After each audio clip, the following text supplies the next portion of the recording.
கோவை செய்யத் அவர்கள் உங்களிடையே உரை நிறுத்துவார்கள்.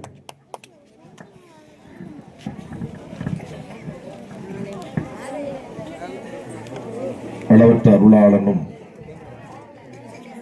நிகரற்ற அன்புடையவனுமாகிய எல்லாம் வல்ல ஏக இறைவனின் அமைதியும் சமாதானமும் அனைத்து மக்கள் மீதும் நின்று நிலவட்டும் என்ற அழகிய முகமன் வார்த்தையோடு ஆரம்பம் செய்கின்றேன். அஸ்ஸலாமு அலைக்கும் வரஹ்மத்துல்லாஹி வபரகாத்துஹு. சிறப்பு வாய்ந்த இந்த தொண்டி நகரத்தில் தொண்டி பேரூராட்சி நிர்வாகத்தின் நிர்வாக சீடுகேட்டை, ஊழலை, திருட்டை, லஞ்சத்தை கண்டித்து நடைபெறுகின்ற இந்த முற்றுகை போராட்டத்தின் தலைமை பொறுப்பேற்றிருக்கின்ற தமுமுகவினுடைய மாநில செயலாளர் அன்பு சகோதரர் சாதிக் பாட்ஷா அவர்களே, இந்த போராட்டத்தை ஒருங்கமைத்து அதற்கு ஆதரவும் நல்கி கலந்து கொண்டிருக்கின்ற ஐக்கிய ஜமாத் உள்ளிட்ட தலைவர் அவர்களே, இந்து தர்ம பரிபாலன சபை தலைவர் ராஜசேகர் அவர்களே, ஐக்கிய ஜமாத்தினுடைய தலைவர் சையத் அலி அவர்களே, எனக்கு முன்னாலே பேசி விடைபெற்று சென்றிருக்கின்ற தோழமை கட்சிகளின் அன்பு சகோதரர்களே, காங்கிரஸ் கட்சியிலே இருந்து, சிபிஐயிலிருந்து, சிபிஐ எம்எல்ஏ இருந்து, அதே போல விடுதலை சிறுத்தைகள் கட்சியிலே இருந்து, அதே போல எஸ்டிபிஐ கட்சியிலே இருந்து, இப்படி பல்வேறு கட்சிகளிலே இருந்து இங்கே இந்த போராட்டத்திலே கலந்து கொண்டு கண்டனத்தை பதிவு செய்து சென்றிருக்கின்ற அன்புக்குரிய சகோதரர்களே, இவ்வளவு பெண்கள் இந்த போராட்டத்திலே கூடியிருக்கிறார்கள். நிறைய சகோதரர்கள் இங்கே நின்று கொண்டிருக்கிறார்கள். ஒரு ஐக்கிய ஜமாத்தினுடைய தலைமை இந்த போராட்டத்திற்கு அழைப்பு விடுத்து ஆதரவு தந்திருக்கிறது. இந்து மத தர்ம பரிபாலன சபை இதற்கு ஆதரவு தெரிவித்திருக்கிறது. இவ்வளவு அரசியல் கட்சிகள், அமைப்புகள் இந்த பேரூராட்சியினுடைய நிர்வாகத்தை கண்டித்திருக்கிற போது இது ஏன் திராவிட முன்னேற்ற கழகத்தினுடைய தலைமைக்கு தெரியவில்லை? இந்த நாட்டிலே நடைபெற்றுக் கொண்டிருக்கிற ஆட்சி திராவிட முன்னேற்ற கழகத்தினுடைய திராவிட மாடல் ஆட்சி. உங்களுடன் முதல்வர் என்று கிராமமாக தமிழ்நாட்டினுடைய முதலமைச்சர் மு.க. ஸ்டாலின் சென்று கொண்டிருக்கிறாரே, அவருக்கு ஏன் இந்த பேரூராட்சியினுடைய அவலத்தை உளவுத்துறை எட்டி வைக்கவில்லை? உளவுத்துறை இருக்கிறதா, இறந்து விட்டதா? உளவுத்துறை எதற்காக உள்ளது? உளவுத்துறை எஸ்ஐடி என்று, எஸ்ஐயு என்று, ஐஎஸ் என்று, இப்படி பல்வேறு உளவு நிறுவனங்கள் இருக்கிறதே, எதற்காக நீங்கள் இருக்கிறீர்கள்?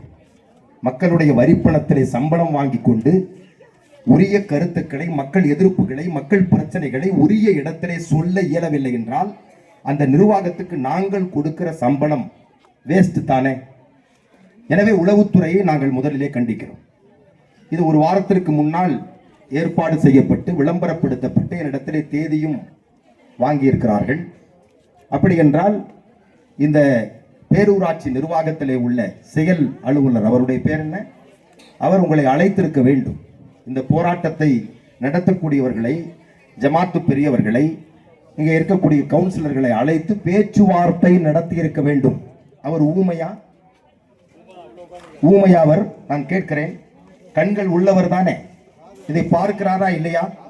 ஒரு திராவிட முன்னேற்ற கழகத்தினுடைய அரசுக்கு களங்கம் விளைவிக்கின்ற, ஆளுகின்ற அரசுக்கு களங்கம் விளைவிக்கின்ற ஒரு நிகழ்வு நடைபெறுகிறது. அதை தடுத்து நிறுத்த வேண்டும். மக்களுடைய குறையை அறிய வேண்டும். நான் இந்த மக்களுடைய வரிப்பணத்திலே சம்பளம் வாங்குகின்ற ஒரு பப்ளிக் சர்வன்ட், ஒரு மக்கள் பணியாளன், எனக்கு இந்த கடமை உணர்வு இருக்கிறது என்கிற அடிப்படை அறிவு கூட இல்லாத ஒருவரையா செயல் அலுவலராக உட்கார வைத்திருப்பார்கள்? இது எவ்வளவு கேவலமான ஒன்றாக இருக்கிறது. மக்களுடைய பணத்தை சாப்பிடுவதற்கு முன்னால் அதை சிந்திக்க வேண்டும். ஒவ்வொரு மனிதனும் சிந்திக்க வேண்டும், நான் யாருடைய உணவை உண்கிறேன். இது ஒரு முக்கியமான விஷயம். இது இந்த மாதிரியான அலுவலர்கள் தான் நாட்டிலே பிரச்சனைகளுக்கு காரணமாக இருக்கிறார்கள். ஒரு நாட்டிலே மக்களுக்கு இருக்கக்கூடிய அடிப்படை உரிமை என்பது குடிக்கின்ற நீர், அவன் செல்லுகின்ற சாலை, இருட்டிற்கு வெளிச்சம் தருகிற விளக்கு, இந்த மூன்றுமே இங்கே பேசு பொருளாக இருக்கிறது. நாடு விடுதலை அடைந்து 78 ஆண்டுகளுக்கு மேலாகிவிட்டது. இன்னும் எதை கேட்டுக் கொண்டிருக்கிறோம்? தெரு விளக்கு கொடு, சாக்கடை வசதி கொடு. கேவலமாக இல்லை இது? பேரூராட்சி என்று ஒன்றை வைத்துக் கொண்டு நான் வந்து பார்க்கிறேன். பல ஊர்களுக்கு டெய்லி செல்லக்கூடியவர்கள் நாங்கள், தினமும் மக்களுடைய பணிகளை செய்து செல்லக்கூடியவர்கள் பணிகளுக்காக. நான் தொண்டிலே வந்து பார்க்கிறேன். அன்றைக்கு நான் இறங்கிய தொண்டி தான் இன்றைக்கும் இருக்கிறது. எந்த மாற்றமும் காணும்.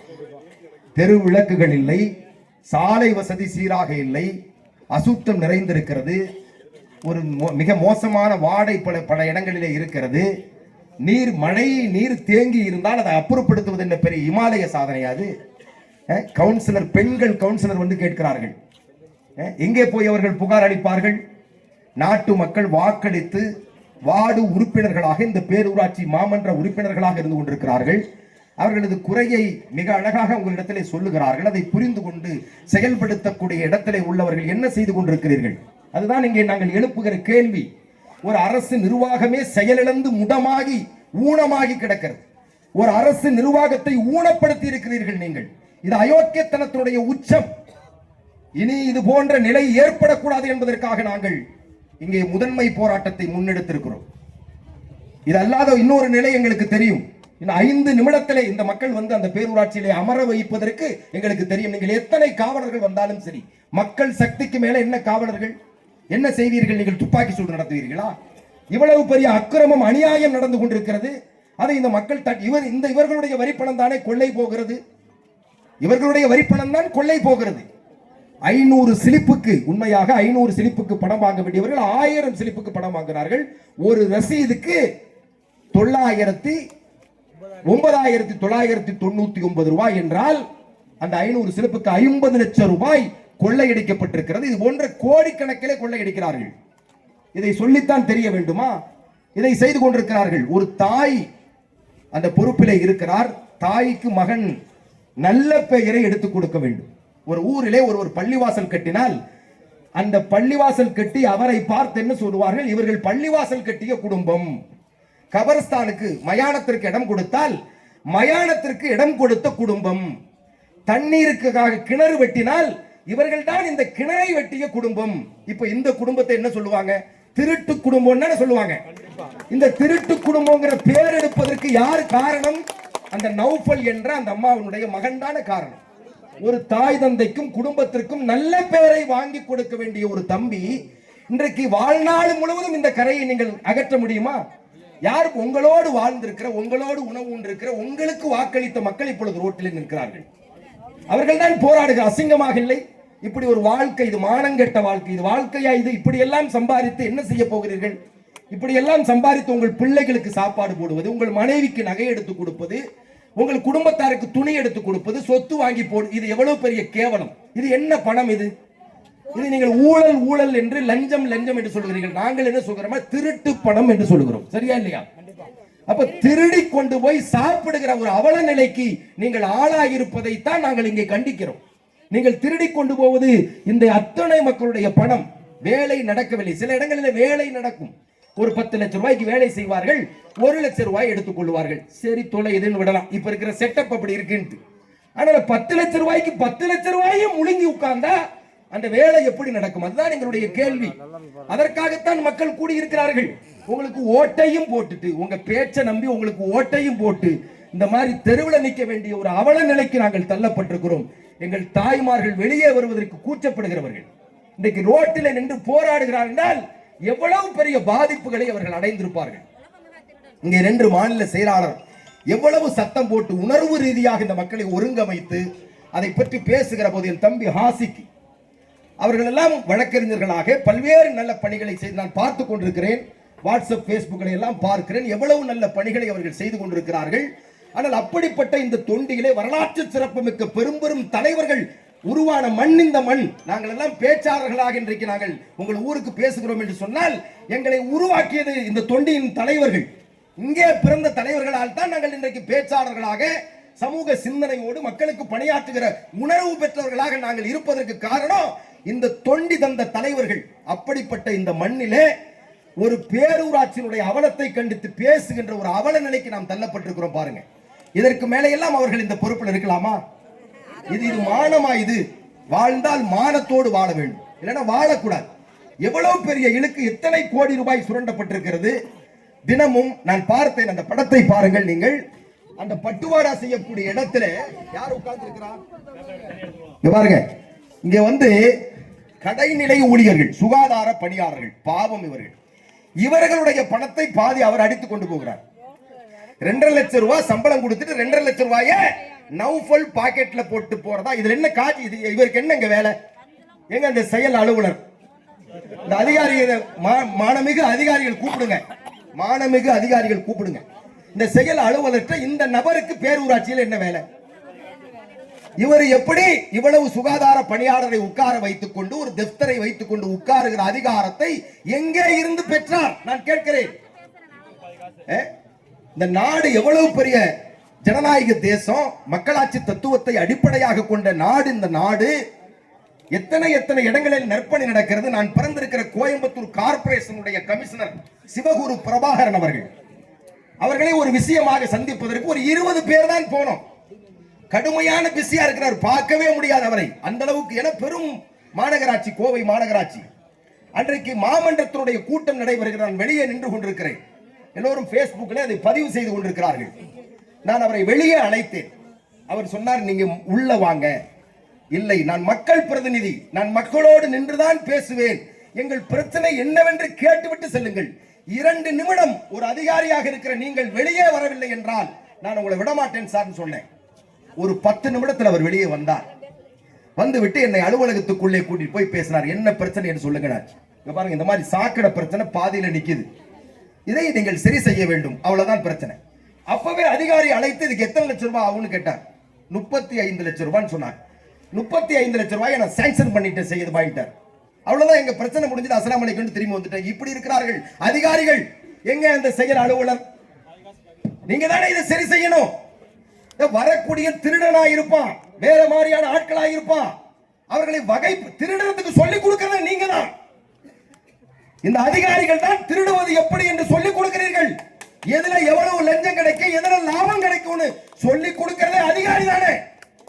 படித்தவர்கள் நல்லவர்களாக இருக்க வேண்டும். படித்தவன்லாம் கெட்டவனா மாறிட்டான், திருடனா மாறிட்டான். எல்லா துறைகளிலும் அப்படி மலிந்து விட்டார்கள். அந்த அலங்கோலத்தை தான் நாம் அனுபவித்துக் கொண்டிருக்கிறோம். சொன்னார்களே, பழங்குடியின மக்கள் வாழக்கூடிய இடத்துல தண்ணீர் தேங்கி இருக்கிறது. குழந்தைகள் எல்லாம் அதிலே தான், அந்த தண்ணீரிலே தான் நடந்து செல்கிறார்கள். பழங்குடியின மக்கள், குறவர் சமுதாய மக்கள், பாவம் அவர்கள், இந்த மண்ணின் மைந்தர்கள். பழங்குடியின மக்கள், குறவர்கள் என்றால் இந்த ஊசிபாசி குறவர்கள் கிடையாது. அவர்கள் இல்லை, அவர்கள் இல்லை. இவர்கள் பழங்குடியின மக்கள், வனத்திலே வாழக்கூடியவர்கள், மலைவாழ் மக்களாக இருந்தவர்கள் பழங்குடியின மக்கள். ஆனால் அவர்களுக்கு கூட பட்டா சிட்டா கொடுக்காத நிலை இருந்து கொண்டிருக்கிறது. இது எவ்வளவு பெரிய கொடுமை. இது பொது சமூகத்துக்கு மிகப்பெரிய பங்கம் விளைவிக்கக்கூடிய செய்தியாக இருந்து கொண்டிருக்கிறது. தண்ணீர் தேங்கி இருந்தால் அதை அகற்ற வேண்டிய கடமை இந்த பேரூராட்சிக்கு இருக்கிறதா, தமுமுகவுக்கு இருக்கிறதா? பேரூராட்சி தான். அப்ப பேரூராட்சி அதை செய்யவில்லை என்றால் என்னத்தை நீங்க செய்றீங்க? என்னத்தை நீங்க செய்றீங்க? நாங்க வேற என்ன கேட்கறது? அப்புறம் அதுக்கு தான் உங்களை அனுப்பணும். எவ்வளவு கஷ்டப்பட்டு மக்கள் வந்து வாக்களித்து வரி, இன்னைக்கு என்ன சாதாரண வரியா? இப்ப செலுத்தக்கூடிய வீட்டு வரி 6 மாதத்திற்கு வரி போடுகிறார்களே, ராக்கெட் வேகத்தில் அந்த வரிகள் உயர்ந்திருக்கிறது. 900 ரூபாய் கட்டிய நான் இப்ப 4000 ரூபாய் கட்டுறேன் வீட்டுக்கு. இது எவ்வளவு இந்த ஏழைவாழைகள் கட்ட முடியுமா? 6 மாதத்திற்கு வரி ராக்கெட் அளவில் உயர்ந்திருக்கிறது. ஒரு 1000 ரூபாயில தண்ணீர் கொடுக்கலாம். குடி தண்ணீருக்கு எவ்வளவு வாங்குறாங்க? அரசு நிர்ணயித்திருக்கிற பணம் எவ்வளவு? குடிநீர் எவ்வளவுங்க? 350 மாசம். இணைப்புக்கு எவ்வளவு? அரசு பணமே 17,000. 9,000 ரூபாய் டிடி எடுக்கணும். பாக்கி யாருக்கு? எந்த பாடிக்கு கொடுக்குறீங்க? அது உயிர் உள்ள பாடியா, உயிர் இல்லாத பாடியா? பாத்தீங்களா? 9,000 ரூபாய் தண்ணீருக்கு அரசுக்கு கொடுக்க வேண்டும். மேல 8,000 ரூபாய் இந்த டெட் பாடிகளுக்கு கொடுக்க வேண்டும். இதுக்கு தான் நம்ம ஓட்டு போட்டோமா? இதுக்கு தான் எதுக்கு ஓட்டு போடுறோம்? இந்த பேரூராட்சிகள் எல்லாம் உருவாக்கப்பட்டதனுடைய காரணம் என்ன? இந்த கவுன்சிலர்கள் நீங்கள் எல்லாம் இருக்கிறீங்களே, நீங்கள் எல்லாம் உருவாக்கப்பட்டு மக்களுடைய பிரச்சனையை நீங்கள் சொல்லி பெற்றுக் கொடுப்பதற்கு தான் இந்த செட்டப். ஆனால் அந்த செட்டப் முழுவதுமே என்ன ஆயிருது? ஸ்பாயில் ஆயிருது. 17,000 கொடுக்கறீங்கன்னா லஞ்சம் 8,000 ரூபாய் கொடுக்கறீங்க. எப்படி இந்த ஆட்சி அடுத்த கட்டத்திற்கு செல்லும்? 2026 திராவிட முன்னேற்ற கழக அரசு என்று நேற்று பேசிவிட்டு இன்றைக்கு இங்கே வருகிறேன். நேற்று முன்தினம் திருவாரூரிலே பேசுகிறேன். இன்றைக்கு இங்கே நின்று வெட்கப்படுகிறேன். பேசியதற்கு வெட்கப்படு. வேற என்ன சொல்றது? எப்படி ஒரு இந்தியா காணாத ஒரு முதலமைச்சர் மு.க. ஸ்டாலின் என்று பேசிவிட்டு இன்றைக்கு இங்கே நின்று நான் எப்படி பேசுவது என்று நெளிந்து கொண்டிருக்கிறேன். அந்த மாதிரி ஒரு அவலத்தை இந்த அரசுக்கு இந்த பேரூராட்சி நிர்வாகம் தந்திருக்கிறது. தொண்டி பாரம்பரியம் மிக்க ஒரு வரலாற்று சிறப்பு மிக்க ஊர். அப்படிப்பட்ட ஊரிலே இந்த மாதிரி அடிப்படை வசதிக்காக பேசுகிற ஒரு சூழ்நிலை ஏற்பட்டிருக்கு பாருங்க. தெருவிளக்குக்காக, சாக்கடைக்காக, ரோடுக்காக இதையெல்லாம் பேசித்தான் நீங்கள் உருவாக வேண்டும் என்று சொன்னால் எதற்கு இந்த அலுவலகம்? அதான் எங்களுடைய கேள்வி. அந்த காதர் பாட்சா ராமலிங்கம், முத்துராமலிங்கம் ஏன் மாவட்ட செயலாளருக்கு தெரியாதா? அவருடைய தலைமையிலே தான் இது நடைபெறுகிறது என்று குற்றச்சாட்டு வந்திருக்கிறது. காலையிலே இடத்துல பேசியவர்கள் சொல்லுகிறார்கள், அவருடைய பலத்திலே தான் இந்த நௌஃபல் இப்படி செய்கிறார் என்று சொல்லுகிறார்கள். இது உண்மையாது? அப்படியானால் ஒரு மாவட்ட செயலாளரே அவருடைய கட்சியை குழி தோண்டி புதைக்கிறாரா? இப்ப நான் கேட்கிறேன், இதையெல்லாம் சீர் செய்யவில்லை என்றால் இந்த மக்கள் யாராவது இனிமேல் திமுகவுக்கு ஓட்டு போடுவார்களா? அப்ப இதை யாரு சீர் செய்யணும்? இப்ப நீங்க வலைதளம் வளர்ந்திருக்கிற காலம் இது. நீங்க எல்லாரும் எடுத்துட்டு இருக்கிறீங்க. இது அத்தனை செய்தியும் தமிழ்நாடு முழுவதும் வரணும். அதுதான் வெற்றி. இப்ப வலைதள உலகம் இது. இதையெல்லாம் பார்க்கிறார்கள். இந்த செய்தியை அவர்கள் அறிய வேண்டும். உரிய அதிகாரிகள் அறிய வேண்டும். அமைச்சர் இந்த மாவட்டத்திற்கு ஒரு அமைச்சர் இருப்பார். அந்த அமைச்சர் யாரு? ராஜகண்ணப்பன். ராஜகண்ணப்பன் என்ன இதெல்லாம் தெரியாது அவங்களுக்கு? இந்த மக்கள் பிரச்சனைக்கே தலையிட மாட்டார்கள் அவங்க. இவங்களே கொண்டு போய் அழிச்சிருவாங்க திமுகவை. அந்த நிலைமைக்கு தான் இப்ப போய்கிட்டு நம்ம வாழ்நாள் முழுவதும் கத்தி இந்த கட்சியை மேல கொண்டு வரதுக்கு நாங்க பாடுபட்டு கொண்டிருக்கிறோம். ஆனால் இந்த மாதிரி மக்கள் பிரச்சனைகள் இருந்தால் எப்படி அது பின்னடைவாக வருத்தப்படுகிறேன் நான். தொண்டி எங்க இருக்குன்னு கேட்கிறாராமா ராஜகண்ணப்பன். அப்ப எப்படி இருக்கும்? இவர்கள் தான் இந்த மாவட்டத்தினுடைய திராவிட முன்னேற்ற கழகத்திற்கான பொறுப்பாளர்களாக இருந்து கொண்டிருக்கிறார்கள். அப்ப இவ்வளவு பெரிய சீரழிவை அவர்கள் ஏற்படுத்துகிறார்கள். ஒரே ஒரு தம்பி நௌஃபல் அந்த கட்சியில எந்த பொறுப்புலையும் கிடையாது. திராவிட முன்னேற்ற கழகத்துல ஒரு பிரதிநிதியான ஒரு பகுதி நிர்வாகி கூட கிடையாது, ஒரு கிளை தலைவர் கூட கிடையாது. அப்படிப்பட்ட தம்பி ஒரு பேரூராட்சியினுடைய தலைமை பொறுப்பை கையில எடுத்து அம்மாவின் பெயர்ல என்ன சொல்றது? இதெல்லாம் சிந்தித்து பாருங்க. நீங்க யாருடைய பெத்த தாயினுடைய பெயரை கெடுக்கிற வகையில பல கோடிகளை சுருட்டி கொண்டு இந்த பாவப்பட்ட மக்கள் உழைத்து களைத்து சம்பாதித்த பணத்தில் வரியும் கட்டி குடிநீருக்காக, சாக்கடைக்காக, தெருவுக்கள் விளக்குக்காக, சுகாதாரத்திற்காக காத்து நிற்கிற இந்த மக்களுடைய வரி பணத்தை இப்படி கள்ளத்தனமாக திருட்டுத்தனமாக சாப்பிடுகிற இந்த கேவலமான நிலையை போக்குகின்ற போராட்டம் தான் இந்த போராட்டம். எப்பவுமே நீங்க ஒண்ணு தெரிஞ்சுக்கங்க. இப்ப நாங்க பேசிட்டு இருக்கிறது அடையாள போராட்டம். அடையாள போராட்டம் வெற்றி அல்ல, தெரிவிப்பது எச்சரிக்கை. கரெக்டா சொன்னீங்க. இது ஒரு எச்சரிக்கை. இனிமேல் தான் நம்ம போராடவே போறோம். போராடலாமா? எனக்கு முன்னாலே பேசின விசிகாவுடைய சகோதரர் சொன்னார், நீங்க மாவட்ட ஆட்சித்தலைவர் அலுவலகத்தை முற்றுகையிட வேண்டும். அதே மாதிரி நம்முடைய ராமேஸ்வரம், மதுரை ராமேஸ்வரத்தினுடைய ரோட்டை நீங்க மறியல் செய்ய வேண்டும். அப்பொழுதுதான் அரசாங்கத்தின் கவனம் உங்கள் மீது திரும்பும். கரெக்டான பேச்சு அது ஒரு புரட்சியாளருடைய பேச்சு. அப்பதான் திரும்பும். நீங்க மயிலேன்னா மயில் இறகு போடாது. கலெக்டர் ஆபீஸ் அடுத்து கலெக்டர் ஆபீஸ். இங்க ஒரு அடையாள போராட்டம் பண்ணணும். மெயின்ல அதிகாரிகள் வர்றாங்களான்னு பார்க்கணும். அதுக்கப்புறம் அடுத்த கட்ட போற இதெல்லாம் ஒரு 15 அல்லது ஒரு மாதத்துக்குள்ள நீங்க செஞ்சிடணும். தேர்தல் வரப்போகுது. தேர்தல் இது நாங்க இந்த போராட்டம் பண்ணாட்டி நாங்க சாலையை மறிக்கிறதா தான் இருந்தோம். ஆனா அதுக்கு முன்னாடி எல்லா ஜமாத்து சேர்ந்து இந்த போராட்டத்தை உருவாக்கிட்டாங்க. அது எங்களுக்கு ஒரு அளவுக்கு வாய்ப்பா போயிடுச்சு. இதுலயும் எந்த வேலையும் எங்களுக்கு நடக்கல. அடுத்தது சாலை மறிப்பு. இந்த மாதிரி ஒவ்வொருவருடைய உள்ள குமரனையும் தனித்தனி வீடியோ பதிவாக நீங்கள் வலைதளத்துல போடணும். அது எல்லா பக்கமும் தெரியணும். தமிழ்நாடு முழுவதும் இந்த செய்திகள் போக வேண்டி இதை பார்ப்பார்கள். ஒரு சிறப்பு கவனத்தை உங்களுடைய பேரூராட்சியின் மீது அரசு செலுத்தும். நிச்சயமாக இதுக்கு தீர்வு இருக்கிறது. ஓட்டு வங்கி பாதிக்கிற எந்த வேலையும் திராவிட முன்னேற்ற கழகம் செய்யாது. மக்களுடைய பிரச்சனைக்கு தீர்வு தரும் என்ற ஆழமான நம்பிக்கை எங்களுக்கு இருக்கிறது. அதை வைத்துக் கொண்டு சொல்லுகிறேன். எனவே இந்த போராட்டம் சரியான திசையை நோக்கி சென்று கொண்டிருக்கிறது. அது மட்டுமல்ல, இங்க இருக்கக்கூடிய இந்து சகோதரர்கள், கிறிஸ்துவ சகோதரர்கள், முஸ்லிம் சகோதரர்கள், அண்ணன் தம்பிகளாக ஒரு சகோதர வாஞ்சையோடு உங்களை பார்க்கிற போது ரொம்ப சந்தோஷமாக இருக்கிறது. ஒரு போராட்டத்தில் ஒரு தாய் பிள்ளைகளாக ஒன்றிணைந்து ஒற்ற குரலோடு நீங்கள் இருக்கிறீர்களே, அது மிகப்பெரிய இந்த சமுதாய ஒற்றுமைக்கு கிடைத்திருக்கிற, சமூக ஒற்றுமைக்கு கிடைத்திருக்கிற மிகப்பெரிய பலமாக நான் பார்க்கிறேன். நம்மை ஜாதியின் பெயரால், மதத்தின் பெயரால், ஜாதியின் பெயரால் மதத்தின் பெயரால் துண்டாடி பல கூறுகளை ஆக்கி எதிரிகள் வெற்றி பெறுகிற ஒரு நிலை இருக்கிறது பல இடங்களிலே. ஆனால் இந்த இடத்துல அந்த நிலை உடைக்கப்பட்டு எல்லோரும் ஒரு தாய் பெற்ற பிள்ளைகளாக ஒற்றை கோரிக்கையை முன்னெடுத்து நாம் இங்க நிக்கிற விஷயம் இருக்குது. அது மிகப்பெரிய வெற்றியை தரும். இந்த போராட்டம் வலுக்க வேண்டும். இந்த தவறுகளை செய்திருக்கிற, இந்த லஞ்ச பணத்தை வாங்கி கொண்டிருக்கிற, இந்த திருட்டுத்தனத்தில் ஈடுபட்டு இருக்கிறவர்கள் கடுகளவு மானம் உங்களுக்கு இருக்குமானால் இனி இந்த பேரூராட்சியிலே நீங்கள் நிர்வாகத்தில் இருக்கக்கூடாது, ராஜினாமா செய்ய வேண்டும், உங்கள் பதவியை விட்டு நீங்கள் விலக வேண்டும். காரணம், மக்களுடைய ஒரு பெரும்பான்மை பலத்தை நீங்கள் இழந்து விட்டீர்கள். இங்கே மக்கள் உங்கள் மீது வைத்திருக்கிற நம்பிக்கையை நீங்கள் இழந்து விட்டீர்கள். எனவே மக்கள் நம்பிக்கை இழந்ததற்கு பிறகு நீங்கள் அங்கே போய் தலைவியாக அமர்வது சரியாக இருக்காது. எனவே ஒரு நல்ல முடிவெடுங்கள். இனியாவது ஒரு மாற்றத்திற்கு வாருங்கள், எங்களோடு போராட வாருங்கள், இந்த சமூக நன்மைக்காக எங்களோடு நீங்களும் சேர்ந்து போராட வாருங்கள் என்றுதான் நாங்கள் சொல்லுகிறோம். தவறு தொடர்ந்து கொண்டே போகக்கூடாது.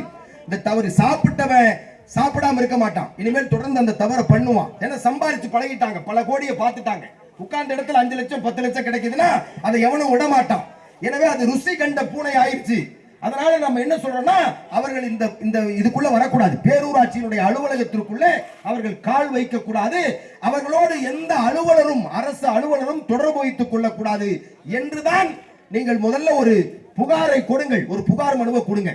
இதுக்கு சம்பந்தம் இல்லாத ஆட்கள் பேரூராட்சிக்குள்ள வந்தா நாங்களும் வந்துருவோம், நாங்களும் வந்து உட்கார்ந்துருவோங்கிற ஒரு போராட்ட முனையத்தை நீங்கள் கொண்டு வாருங்கள். எனவே அற்புதமான போராட்டத்தை நீங்கள் முன்னெடுத்திருக்கிறீர்கள். எனக்கு முன்னாலே பேசிய நிறைய பேச்சாளர்கள் நிறைய தகவல்களை சொல்லியிருக்கிறார்கள். கவுன்சிலர் சகோதரர்கள் நிறைய கருத்துக்களை சகோதரிகள் பேசியிருக்கிறார்கள். இது அற்புதமானது ஒரு போராட்டம். இந்த போராட்டம் வெற்றி பெறட்டும். எந்த நேரத்தில் இந்த போராட்டத்திற்கு, எங்கே நடக்கிற போராட்டத்திற்கு நீங்கள் அழைத்தாலும் உங்களோடு தமிழ்நாடு முஸ்லிம் முன்னேற்ற கழகம் மனிதநேய மக்கள் கட்சி தோழமையோடு சகோதரர்களாக உங்கள் போராட்டத்தில் அங்கமாக நாங்கள் நிற்போம். உங்களுக்கு வேண்டிய எல்லா உதவிகளையும் செய்வோம். இங்க இருக்கிற அனைத்து கட்சியினுடைய தோழர்கள் சகோதரர்கள், ஜமாத்து பெரியவர்கள், ஆலிம் பெருமக்கள், அதே போல இந்து தர்ம சபையினுடைய சகோதரர்கள் எல்லோரும் வந்திருக்கிறீர்கள். இந்த ஒற்றுமை தொடரட்டும். இது நாங்கள் அல்ல, நாம் என்ற உணர்வை நமக்கு தரட்டும் என்று கேட்டு இந்த நல்ல வாய்ப்புக்கு நன்றி கூறி விடைபெறுகிறேன். நன்றி. அஸ்ஸலாமு அலைக்கும்.